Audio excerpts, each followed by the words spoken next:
Okay. Hello students, आपण topic सुरू केलेला आहे इनहेरिटन्स अँड व्हेरिएशन. आणि या टॉपिकमध्ये ऑलरेडी आपल्याला याचे 3 व्हिडिओज मिळालेले आहेत. पहिल्या व्हिडिओमध्ये मी एक्सप्लेन केलेलं आहे what is mean by inheritance or heredity. त्यानंतर आपण एक्सप्लेन केलेलं आहे success of the Mendel experiment. त्यानंतर आपण बघितलेलं आहे genetic terminology, then monohybrid cross, dihybrid cross, dominance, recessive, and we have also seen the 3 laws of heredity, that is law of dominance, law of segregation and law of independent assortment. Okay, here now inheritance and variation हा topic मी पहिल्यापासून परत revise करते तुम्हाला.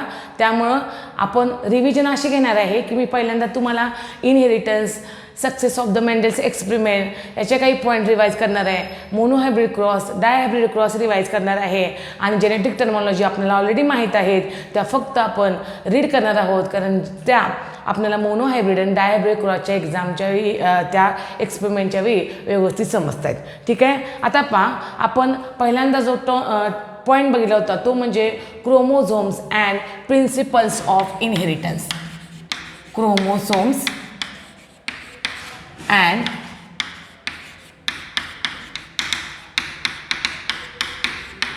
principles of inheritance. हा पहिला point आपण पाहिला होता. करेक्ट. या पॉइंटमध्ये आपण काय एक्सप्लेन केलं होतं? We have explain the first term, that is heredity, or which is also called as inheritance. Then what is mean by heredity? Heredity म्हणजे आपण काय सांगितलं होतं? The transmission of the character from one generation to the next generation is called as the heredity. काय म्हणलं होतं बघा आपण? Transmission of character from one generation to next generation. त्या पॉईंटला आपण म्हणलं होतं heredity, or which we also call as a inheritance. बरोबर आहे. आणि आपण यानंतर पाहिलं होतं की Mendel is the first scientist who carried out different experiments on the garden pea plant by his hybridization technique and gives important work or explain the important points or important explanation of this inheritance. म्हणजे Mendel या सायंटिस्टनं पहिल्यांदा hybridisation या टेक्निकद्वारे आपल्याला inheritance म्हणजेच किंवा heredity म्हणजे काय हे एक्सप्लेन केलेलं आहे. आता मी तुम्हाला याआधी सांगितलं होतं व्हिडिओमध्ये की हायब्रिडायझेशन टेक्निक म्हणजे काय, तर one plant is consider as a male plant, another plant is consider as a female plant, आणि या मेल आणि फिमेल प्लांटमध्ये आर्टिफिशियली क्रॉस घडवून आणला जातो. आर्टिफिशियल क्रॉस म्हणजे काय, तर एका प्लांटच्या फ्लावरमधले पोलन ग्रेन दुसऱ्या प्लांटच्या फ्लावरमधल्या स्टिग्मावर डिपॉझिट केले जातात आणि त्या ठिकाणी आर्टिफिशियल फर्टिलायझेशन घडवून आणलं जातं. मग त्या ठिकाणी आपल्याला काय पाहायला मिळतं? There is a formation of the zygote, then embryo, and there is a new plant formation. म्हणजे असे वेगवेगळे हायब्रिडायझेशन एक्सपेरिमेंट हे मेंडेलने कॅरी आउट केले आणि त्यानं पहिल्यांदा इनहेरिटन्स पॅटर्न म्हणजे काय किंवा हेरिडिटी पॅटर्न म्हणजे काय हे आपल्याला समजून सांगितलं. आणि याच्या मेंडेलच्या या वर्कवर नंतरच एक फर्स्ट सायंटिस्ट आपण एक्सप्लेन केला होता. The name of that scientist is कोरेन्स.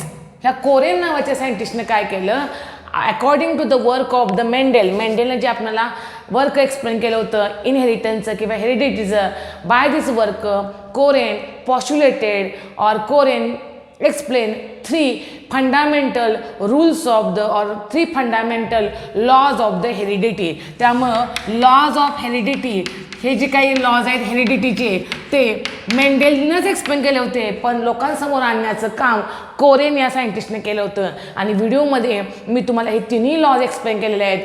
पहिला लॉ आहे लॉ ऑफ डॉमिनन्स, दुसरा लॉ आहे लॉ ऑफ सेग्रिगेशन आणि तिसरा लॉ आहे लॉ ऑफ इंडिपेंडंट असॉर्टमेंट. मग यामध्ये आपण हे तिन्ही लॉज पुढच्या सेक्शनमध्ये पाहणार आहोत.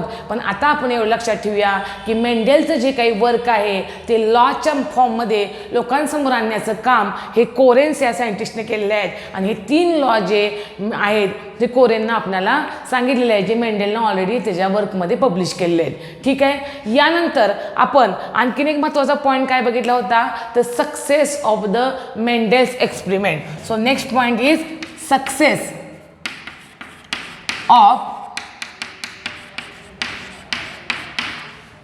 Mendel's experiment.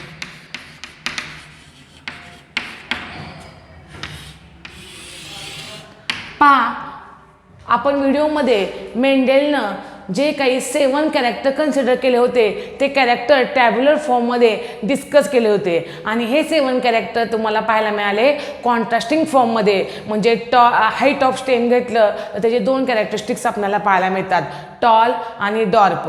बरोबर आहे. फ्लावरची पोझिशन घेतली तर 2 कॉन्ट्रास्टिंग कॅरेक्टर पाहायला मिळतात. ॲक्झॅल पोझिशन ऑफ द फ्लावर म्हणजे आधीमध्ये कुठेतरी प्लांटमध्ये फ्लावर असतं आणि टर्मिनल म्हणजे टोकाला आपल्याला फ्लावरची पोझिशन पाहायला मिळते.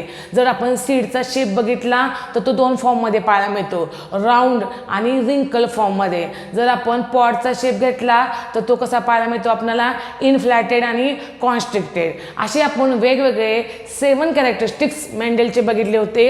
हे characteristics theory point of view खूप महत्त्वाचे आहेत, कारण MCQला तुम्हाला क्वेश्चन विचारला जातो, one of the following characteristics of the Mendel is a dominant character. कारण मी तुम्हाला या चार्टमध्ये सांगितलेलं होतं की जे 2-2 कॅरेक्टर मेंडेलला कन्सिडर केलेले आहेत त्यापैकी एक कॅरेक्टर नेहमी दुसऱ्यावर काय आहे, डॉमिनंट आहे. हे कसं मेंडेलने शोधून काढलं, तर मेंडेलच्या वर्कनुसार त्याने शोधून काढलं. म्हणजे for example height of stem हे मेंडेलचं आपण एक कन्सिडर कॅरेक्टर घेतलं, 7 पैकी एक जर कन्सिडर केलं तर आपल्याला काय पाहायला मिळतं, हाईट ऑफ स्टेममध्ये 2 कॅरेक्टर पाहायला मिळतात, टॉल आणि डॉर्प. त्यापैकी टॉल कॅरेक्टर जे आहे हे डॉमिनंट कुणावर असते, डॉर्पवर. किंवा सीडचा जर शेप घेतला तर राऊंड आणि रिंकल असे 2 शेप आपल्याला सीडचे पाहायला मिळतात. त्यापैकी राऊंड कुणावर डॉमिनंट आहे, रिंकलवर. आता हे डॉमिनंट म्हणजे काय, रिसेसिव्ह म्हणजे काय, हे आता मी तुम्हाला पुढं मोनोहायब्रिड क्रॉसमध्ये एक्सप्लेन करणार आहेच. पण इथं आपण नेक्स्ट पॉईंट डिस्कस करतोय तो आहे दी success of the Mendel's experiment. म्हणजे मेंडेलला फादर ऑफ जेनेटिक्स म्हणलं जातं, कारण यानं पहिल्यांदा लोकांसमोर हेरिडिटी म्हणजे काय, इनहेरिटन्स म्हणजे काय हे एक्सप्लेन केलेलं आपल्याला पाहायला मिळतं. मग हे मेंडेलचं सक्सेस का मिळालं त्याला एवढ्या मोठ्या प्रमाणामध्ये, why his all principles are accepted all over the world.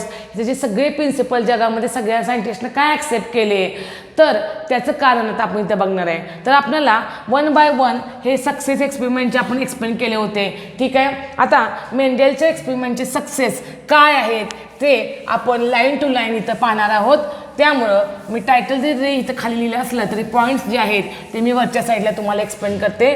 पहा, पहिला पॉईंट आपल्याला इथं काय सांगायचं आहे, success of the Mendel experiment. म्हणजे त्यानं जे काही एक्सपेरिमेंट केले ते त्यानं कसे केले, he plan it carefully.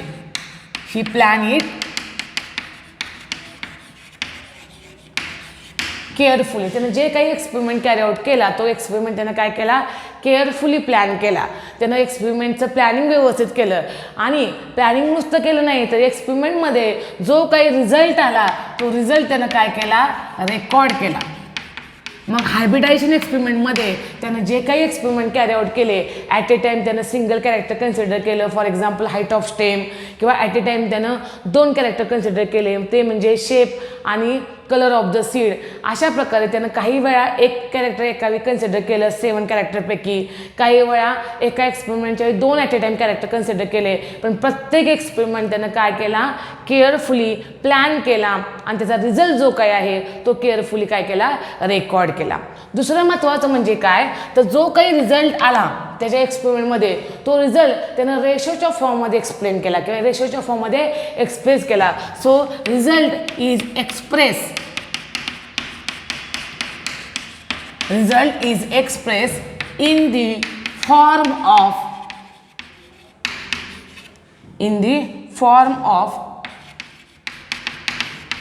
ratios.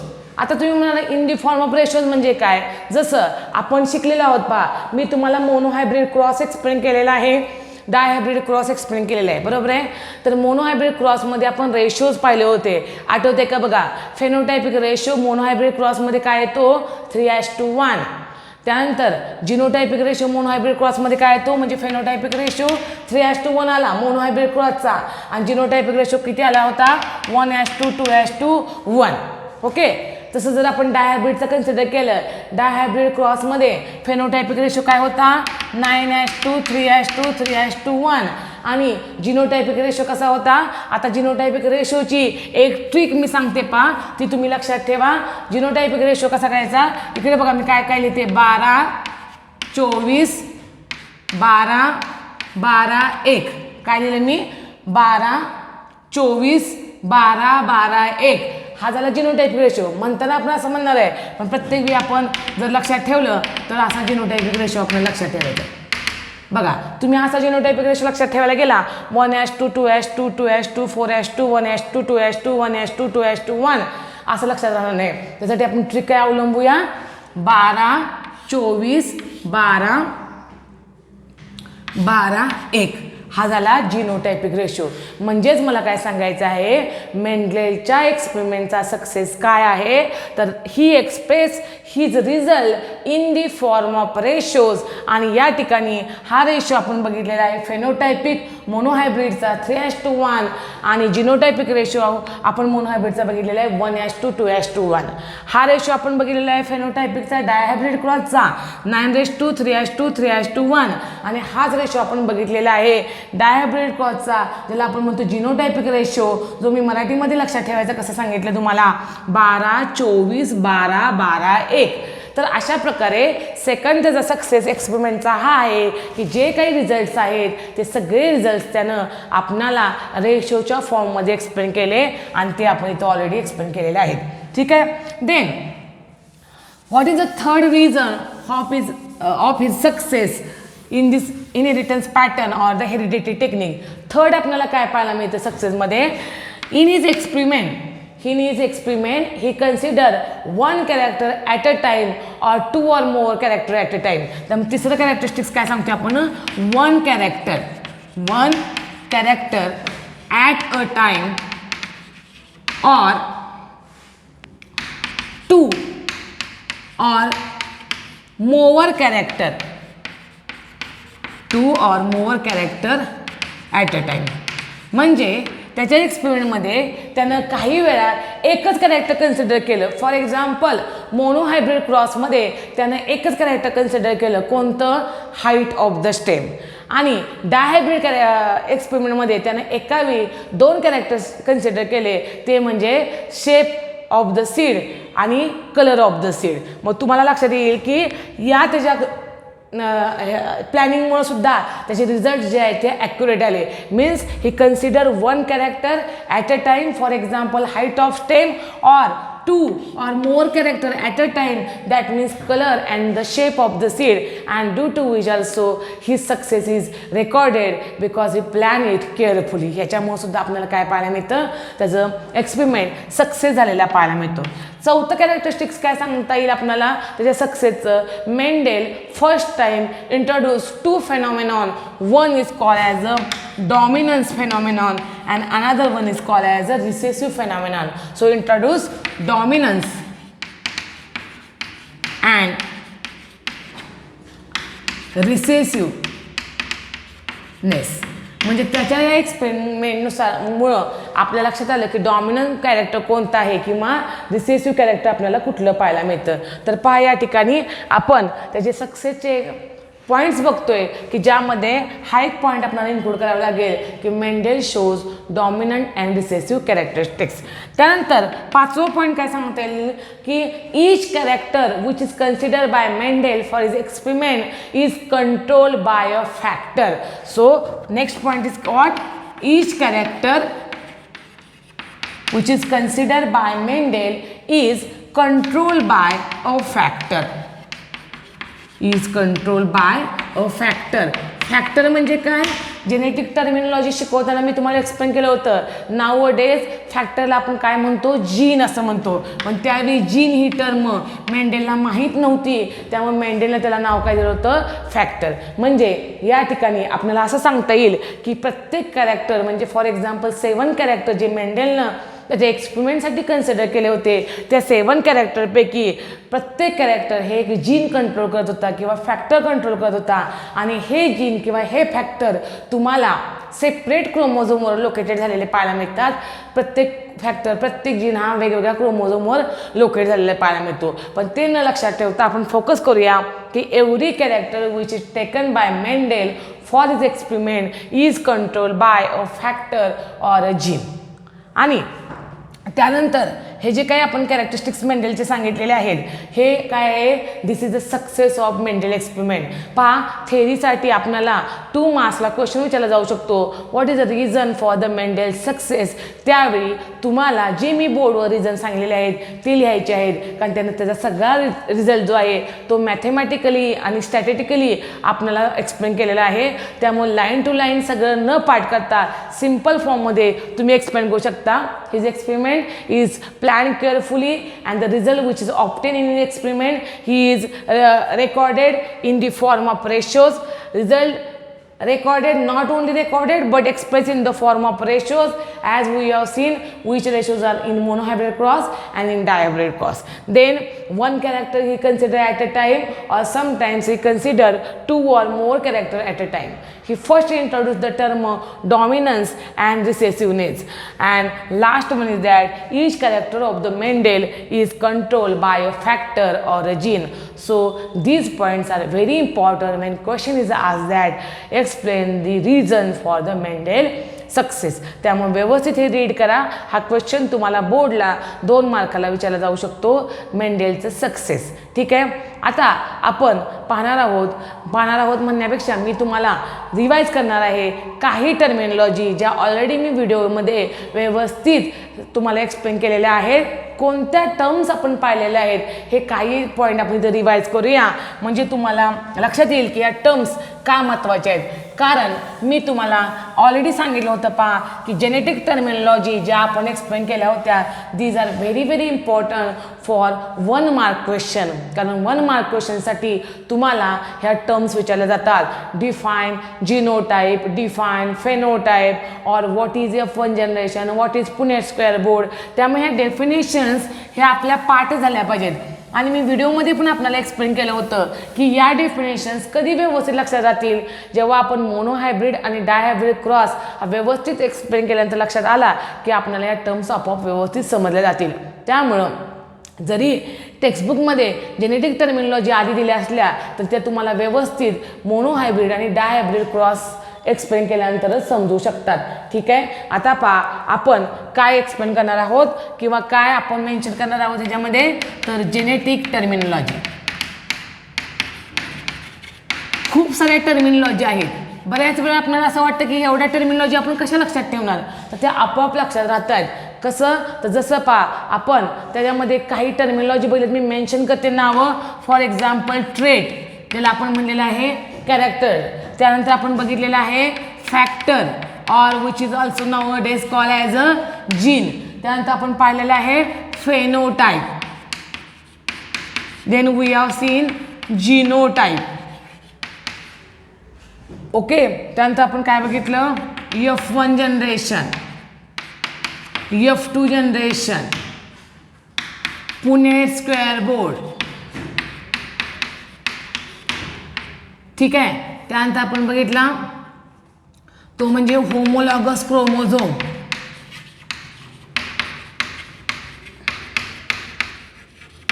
त्यानंतर pure line then homozygous heterozygous then dominant recessive म्हणजे अशा बऱ्याच डेफिनेशन्स टर्मिनॉलॉजी आपण शिकलेलो आहोत किंवा पाहिलेले आहेत या पॉईंटमध्ये तर these terminology are very very important यातल्या कुठल्याही बघा लक्ष द्या, कुठल्या कुठल्या आपण टर्मिनॉलॉजी बघितलेल्या आहेत. यातल्या सगळ्या टर्मिनॉलॉजी फर्स्ट टू लास्ट सतत रीड करायचे आहेत आपल्याला. आणि मोनोहायब्रिड आणि डायहायब्रिड क्रॉस आपण व्यवस्थित जर समजून घेतला तर ह्या पॉईंट्स किंवा ह्या टर्मिनॉलॉजी समजायला अवघड जात नाही. म्हणजे फॉर एक्झाम्पल काही टर्म्स मी तुम्हाला रिवाइज करते. जसं आपण सांगितलं होतं पहा, मी एक्सप्लेन करताना सुद्धा सांगितलं होतं की टेक्स्टबुकमध्ये फक्त 1 सेंटेन्समध्ये जे तुम्हाला डेफिनेशन सांगलेले आहे तीच फक्त रीड करा. जसं तुम्ही परत एकदा व्हिडिओ आज बघितला तरी चालेल. आणि इथं फेनोटाईप म्हणजे काय तेवढीच लाईन अंडरलाईन करा. पुढचं त्याचं इन डिटेल एक्सप्लेनेशन आपल्याला गरजेचं नाही किंवा एक्झाम्पल गरजेचं नाही. For example the external appearance of an organism is called as phenotype. The genetic constitution of an organism is called as genotype. When two parents are crossed, the progeny which is obtained in the first generation is called. Okay, so genetic terminology पहा. काही point मी परत revise करते. कोणकोणते points आपण बघितले होते तर फेनोटाईप. हां, म्हणजे मी जसं तुम्हाला सांगितलं होतं व्हिडिओमध्ये की टेक्स्टबुकमध्ये एका सिंगल लाईन्समध्ये हे आपणाला टर्मिनॉलॉजी दिलेले आहेत. त्याचं फार सारं पुढचं एक्सप्लेनेशन किंवा त्याचे एक्झाम्पल बघायची गरज नाही. फॉर एक्झाम्पल काही पॉईंट मी रिवाइज करते. फेनोटाईप म्हणजे आपण काय सांगितलं होतं तर external appearance of an individual is called as a phenotype. Okay, the genetic constitution of an organism is called as a genotype. What is mean by F1 generation? When two parents are crossed, the progeny which is obtained first is called as a F1 generation. तर अशा पद्धतीनं आपण हे points लक्षात ठेवणार आहोत. किंवा the chromosomes which are similar structurally and morphologically are called as a homologous chromosome. The character which appear in F1 generation but do not appear किंवा असं म्हणू शकतो आपण the character which appear in F1 generation is called as dominant. The character which do not appear in F1 generation but appear in F2 generation is called as a recessive character. म्हणजे या ठिकाणी आपणाला ह्या सगळ्या terminology सतत read केल्या पाहिजेत आणि 1 सेंटेन्समध्येच या टर्मिनॉलॉजी आपल्याला लक्षात ठेवायच्या आहेत. त्यामुळे उगाच टाईम वेस्ट करू नका पुढचं वाचण्यासाठी. आणि एक एक लाईनमध्ये जे फर्स्ट लाईनमध्ये जे दिलेलं आहे त्याची डेफिनेशन तीच आपल्याला टर्मिनॉलॉजी एक्सप्लेन करायची आहे. पुढच्या लाईनमध्ये त्यांचं एक्सप्रेशन दिलेलं आहे ते आपल्याला वाचायचं नाही. पण कुणीही या जेनेटिक टर्मिनॉलॉजी स्किप करू नका. या लाईन टू लाईन आपण घेतलेल्या आहेत. त्यामुळे मी हा पार्ट थोडासा फास्ट रिवाइज केलेला आहे. आता आपण एक महत्त्वाचा पॉईंट बघणार आहोत तो म्हणजे मेंडेलचा मोनोहायब्रिड क्रॉस. टेक्स्टबुकमध्ये आपल्याला मोनोहायब्रिड क्रॉस काय हे सांगितलेलं आहे आणि त्याचा फक्त क्रॉस एक्सप्लेन केलेला आहे. पण आपण परत एकदा इथं इन डिटेल हा क्रॉस एक्सप्लेन करणार आहोत. कारण तुम्हाला स्टेट बोर्डला क्वेश्चन असा असू शकतो की what is monohybrid cross, explain it with a suitable example. हा 3 मार्काचा जर आपल्याला क्वेश्चन विचारला तर आपल्याला मोनोहायब्रिड क्रॉसचं स्टेटमेंट लिहावं लागेल आणि हा मोनोहायब्रिड क्रॉस आपल्याला एक्सप्लेन करावं लागेल की ज्या ठिकाणी तुम्हाला एंडला फेनोटायपिक आणि जिनोटायपिक रेशो मांडला गेला पाहिजे त्या ठिकाणी. ठीक आहे. So here will see the important part of this chapter. इथून आपला चॅप्टर खरा सुरुवात होतोय आणि तो आहे पहिला मेंडेलचा क्रॉस ज्याचं नाव आहे monohybrid cross. So here will see the monohybrid cross.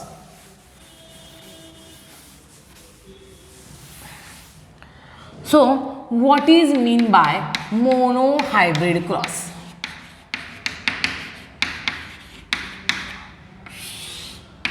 Monohybrid cross म्हणजे काय तर आपण स्टेटमेंट काय सांगितलं होतं बघा. A cross between parents, a cross between parents differing in one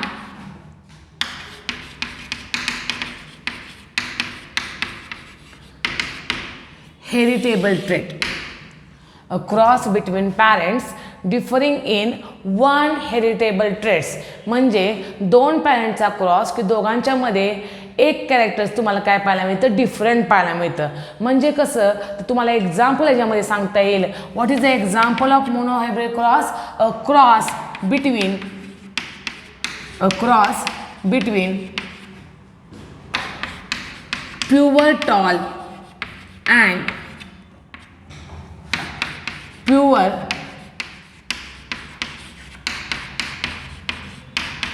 dwarf plant. आता या ठिकाणी बघा, प्युअर टॉल हे एक पॅरेंट आहे आणि प्युअर डॉर्फ हे एक पॅरेंट आहे. ओके, म्हणजे हे दोन पॅरेंट्स आहेत आणि टॉल आणि डॉर्फ हे दोन पॅरेंट्स आहेत, पण ते दोघं एकमेकापासून कसे वेगळे आहेत तर कॅरेक्टरनुसार. एक टॉल कॅरेक्टर तुम्हाला पाहायला मिळते, एक डॉर्फ कॅरेक्टर पाहायला मिळते. So what is the statement of the monohybrid cross? A cross between parents differing in one heritable trait. Heritable trait म्हणजे काय की जे कॅरेक्टर, ट्रेट म्हणजे कॅरेक्टर आपण म्हणूया, हेरिटेबल ट्रेट म्हणजे जे कॅरेक्टर एका जनरेशनमधून पुढच्या जनरेशनमध्ये पास होतं त्याला आपण म्हणतोय हेरिटेबल ट्रेट. आणि इथं फक्त वेगळापणा कशामध्ये? एकाच कॅरेक्टरमध्ये. एक टॉल आहे, दुसरं डॉर्फ आहे, त्यामुळे त्याला म्हणायचं वन हेरिटेबल ट्रेट. आणि हे एक्झाम्पल कशाचं आहे? जर 7 कॅरेक्टरिस्टिक्स मेंडेलचे आपण परत रिवाइज केले तर this is an example of the height of stem. त्यामुळे प्रथम तुम्ही स्टेटमेंट समजून घ्या. स्टेटमेंट समजलं तर क्रॉस व्यवस्थित समजतो. आपल्याला प्रत्येकाचं मिनिंग कळलं पाहिजे. काय सांगलेलं आहे मिनिंग? की दोन पॅरेंटचा क्रॉस, पण हे दोन पॅरेंट एकमेकांपासून कसे वेगळे आहेत? एका कॅरेक्टरनुसार. एक टॉल आहे, दुसरं डॉर्फ आहे. So differing in one heritable trait. आणि अशा क्रॉसला मध्ये आपण हे मेंडेलचा मोनोहायब्रिड क्रॉस म्हणतोय. एक्झाम्पल घेतलेले आहे प्युअर टॉल आणि प्युअर डॉर्फ प्लांट. ठीक आहे, आता हेच आपण एक्सप्लेनेशन याचं फ्लो डायग्रॅममध्ये कसं एक्सप्लेन करणार आहोत पहा. तर या ठिकाणी आपण हा क्रॉस परत रिवाइज करूया जो ऑलरेडी आपण केलेला आहे. तर आपण कसं करणार आहे बघा, इथं दाखवणार आहे आपण tall plant when cross with the dwarf plant. ठीक आहे, याला आपण काय म्हणतोय? This is the phenotype. कारण का बघा, आता ह्या टर्म्स परत एकदा रिवाइज करूया. Phenotype means external appearance of an individual. ते इंडिव्हिज्युअल टॉल आहे हे आपल्याला बाहेरून कळते, ते इंडिव्हिज्युअल डॉर्फ आहे हे आपल्याला बाहेरून कळते. So it is a phenotype. Okay, आता आपल्याला बघायचं आहे त्याचे genotype. Capital T, small T, this is the genotype. हा काय पाहायला मिळतो आपल्याला? जीनोटाईप. त्याचं ॲक्च्युअल जेनेटिक कॉन्स्टिट्यूशन हे आपल्याला पाहायला मिळतं. बरोबर आहे. आता आपल्याला काय पाहायला मिळतं पहा, after the phenotype and genotype there will be formation of the gamete. Capital T हे एक गॅमेट इथं तयार झालं, स्मॉल टी हे दुसरं गॅमेट तयार झालं. आता इथे एकच गॅमेट का तयार झाले? Because all are the similar jeans.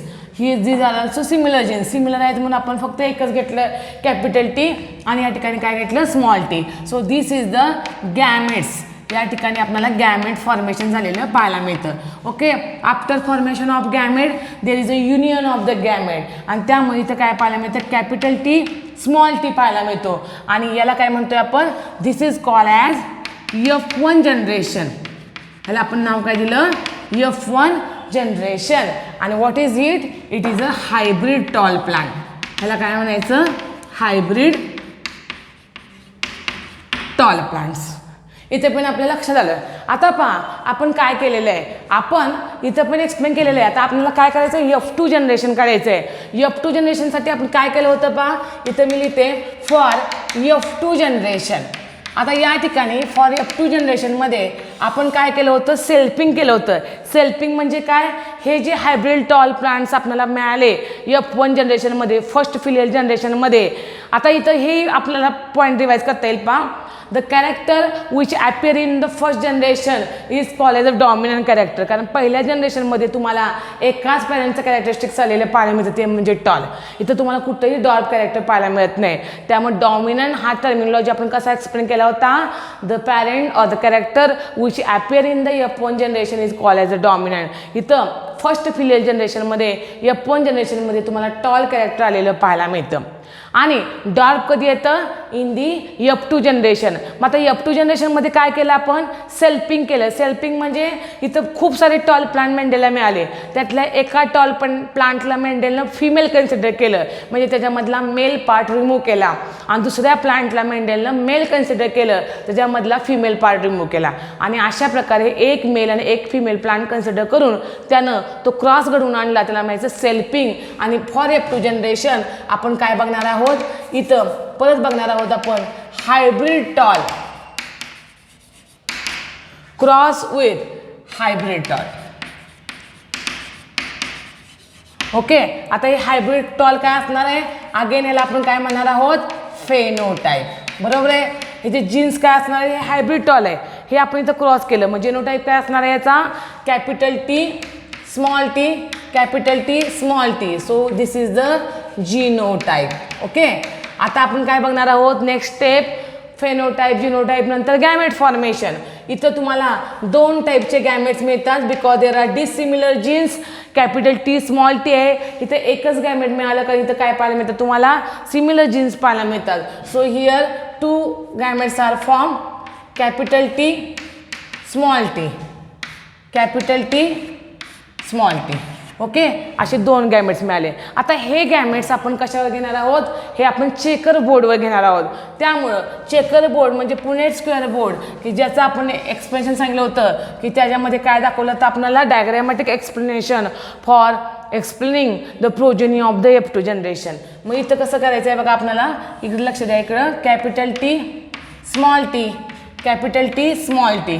आपण काय केलं आहे, एका ह्याच्यामध्ये कॅपिटल टी स्मॉल टी जर आपण इथं घेतले तर हे कॅपिटल टी स्मॉल टी आपण इथं घेतोय. एकाला जर आपण फिमेल कन्सिडर केलं तर दुसऱ्याला काय कन्सिडर करणार आहोत, मेल करणार आहोत. हे असं तुम्हाला साईन पाहायला, this is the sign of female, this is the sign of the male parent. Okay, मग आता तुम्हाला हे सगळ्यांना माहीत आहे तरी एकदा रिवाइज करूया. इथं काय दाखवतोय, capital T, capital T, capital T small T, capital T small T, small T small T. पहा, हे झाले जिनोटाईप. आता जर आपण फेनोटाईप बघितलं तर हे कसं पाहायला मिळतं, capital T pure tall. So here will write P tall. हे 2 कसे आहेत, capital T small T, capital T small T hybrid tall. त्यामुळे इथं आपण लिहूया एच टॉल. ठीक आहे, आणि लास्ट कसं आहे आपल्याला पाहायला मिळतं, डॉर्फ पाहायला मिळतं. त्यामुळे इथं आपण काय सांगणार आहोत, डॉर्फ पाहायला मिळतं, म्हणून डॉर्फ लिहिणार आहोत. पहा बघू चेकर बोर्ड, आणि प्रत्येक वेळी चेकर बोर्डच्या खालच्या साईडला आपला फेनोटायपिक आणि जिनोटायपिक रेशो आला पाहिजे. हे सगळं जे जनरेशन आपण एक्सप्लेन केलं, दिस इज दी F2 जनरेशन. हे काय आहे, F2 जनरेशन आहे. तुम्ही जर F2 जनरेशन व्यवस्थित बघितलं तर तुमच्या लक्षात येईल F2 जनरेशनमध्ये तुम्हाला डॉर्फ कॅरेक्टर पाहायला मिळतं. But in F1 generation dwarf character do not appear. So dwarf character is a recessive character because it appear only in F2 generation. But the tall character is a dominant character because it appear in F1 generation as well as in F2 generation. मग आता याच्यावरून आपण याचा phenotypic आणि genotypic ratio इथं लिहूया आपण. Phenotypic आणि जिनोटायपिक रेशो तुमचा एक्झाममध्ये चेकर बोर्डच्या खाली बरोबर रेशो आला पाहिजे. फेनोटायपिक आणि जिनोटायपिक रेशो काय आहे, तो फेनोटायपिक रेशो जो आपण बाहेरून बघितलं तर तुम्हाला किती टॉल आणि किती डॉर्फ पाहायला मिळतात. तर आपण जर असा रेशो काढला टॉल रेस टू डॉर्फ, तर यामध्ये तुम्हाला टोटल 3 टॉल आणि 1 डॉर्फ पाहायला मिळतो. सगळे किती टॉल पाहायला मिळतात, 3 टॉल आणि 1 डॉर्फ पाहायला मिळतो. तो एक्सटर्नली आपण काउंट करू शकतो फेनोटायपिक रेशो, बरोबर आहे की नाही. पण जर जिनोटायपिक रेशो आपण बघायचा असेल तर तो मात्र आपल्याला कसा कन्सिडर केला पाहिजे, प्युअर टॉल, हायब्रिड टॉल आणि डॉर्फ. मग तो कसा करूया आपण, इकडं pure tall race to hybrid tall race to dwarf. आता प्युअर टॉल किती आहेत पहा इथं, तर प्युअर टॉल तुम्हाला फक्त एकच पाहायला मिळतो. So it is only 1. Hybrid tall किती पाहायला मिळतात तुम्हाला, 2 पाहायला मिळतात. So hybrid talls are the 2, 1. आणि डॉर्फ किती पाहायला मिळतात तुम्हाला, 1 पाहायला मिळतं. So here the genotypic ratio is 1:2, 2:1 and the phenotypic ratio is the 3:1. असा सिम्पल मोनोहायब्रिड क्रॉस आपण या ठिकाणी एक्सप्लेन केलेला आहे की जो तुम्हाला 3 मार्काला एक्झामला विचारला जाऊ शकतो. त्या ठिकाणी पहिल्यांदा आपल्याला स्टेटमेंट लिहायचं आहे. स्टेटमेंट नंतर आपल्याला हा क्रॉस व्यवस्थित लिहायचा आहे. क्रॉस लिहित असताना एक काळजी घ्यायची आपल्याला, प्रत्येक वेळी आपल्याला त्याचं नाव लिहिलं पाहिजे. This is a phenotype, genotype, gametes, then F1 generation, then F2 generation, again parents, त्यानंतर परत आपल्याला पॅरेंट्स म्हणूया किंवा फेनोटाईप म्हणूया, फेनोटाईप, जिनोटाईप, गॅमेट्स, चेकरबोर्ड काढल्यानंतर तिथं परत आपल्याला नाव लिहिणं गरजेचं आहे. This is the F2 generation आणि at the end you have to explain the phenotypic and the genotypic ratio. आता बऱ्याच वेळा असंही केलं जातं की स्टेट बोर्डला तुम्हाला 1 सेंटेन्ससाठी किंवा 1 मार्क्ससाठी क्वेश्चन विचारला जातो, what is the phenotypic ratio of the monohybrid cross or what is the genotypic ratio of the monohybrid cross. तेव्हा सुद्धा आपल्याला हे फेनोटायपिक रेशो 3:1 आणि जिनोटायपिक रेशो 1:2:1 हे सांगता आलं पाहिजे. So this is about the Mendel's monohybrid cross where he has consider only 1 character at a time. आता लगेच आपण डायहायब्रिड क्रॉस म्हणजे काय बघणार आहे. डेफिनेशन तीच राहणार आहे, फक्त 1 हेरिटेबल ट्रेटच्या ऐवजी आपण तिथं काय एक्सप्लेन करणार आहोत, 2 हेरिटेबल ट्रेट. कारण डाय म्हणजे 2, एका वेळी मेंडेलनं 2 कॅरेक्टर कन्सिडर केले म्हणून आपण त्या क्रॉसला नाव काय दिलेलं आहे, डायहायब्रिड क्रॉस. तर आजच्या लेक्चरला आपण फक्त डायहायब्रिड क्रॉसचं स्टेटमेंट आणि डायहायब्रिड क्रॉससाठी कोणते एक्झाम्पल मेंडेलनं कन्सिडर केलेलं आहे ते एक्सप्लेन करणार आहोत आणि next lecture will see in detail the dihybrid cross. तर आता आपण डायहायब्रिड क्रॉस म्हणजे काय हे आधी बघूया. So next cross of the Mendel is the dihybrid cross. What is the statement of the dihybrid cross? खूप सोपं आहे. जर तुम्हाला मोनोहायब्रिड क्रॉसचं स्टेटमेंट लक्षात राहिलं तर डायहायब्रिड लगेच लक्षात राहील. सो डायहायब्रिड क्रॉस म्हणजे काय, a cross between parents having, differing नाही म्हणलं तुम्ही, हॅविंग नुसतं म्हणलं तर चालेल, हॅविंग 2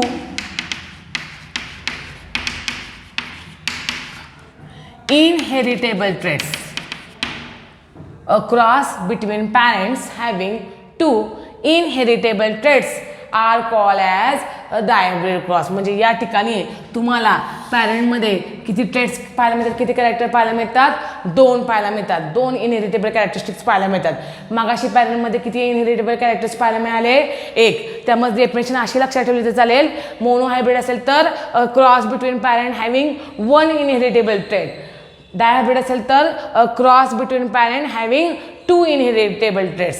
मग कोणते 2 इनहेरिटेबल ट्रेट्स घेतले मेंडेलनं? जर क्रॉसचे कन्सिडर केलं आपण एक्झाम्पल तर आपण बघूया, yellow colour of the seed and round shape of the seed. So here I will write yellow and round seeds. Mendel cross the yellow and round seeds with yellow and round seeds and green and wrinkle seeds.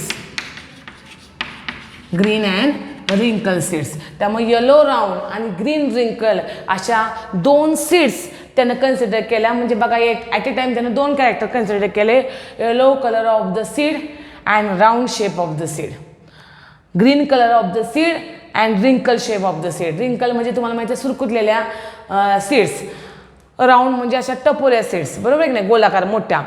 Yellow सीडचा colour, green सीडचा colour, म्हणजे त्यानं इथं काय केलं, colour घेतला सीडचा, shape घेतला सीडचा. Okay. So at a time he consider 2 heritable traits, heritable characteristics.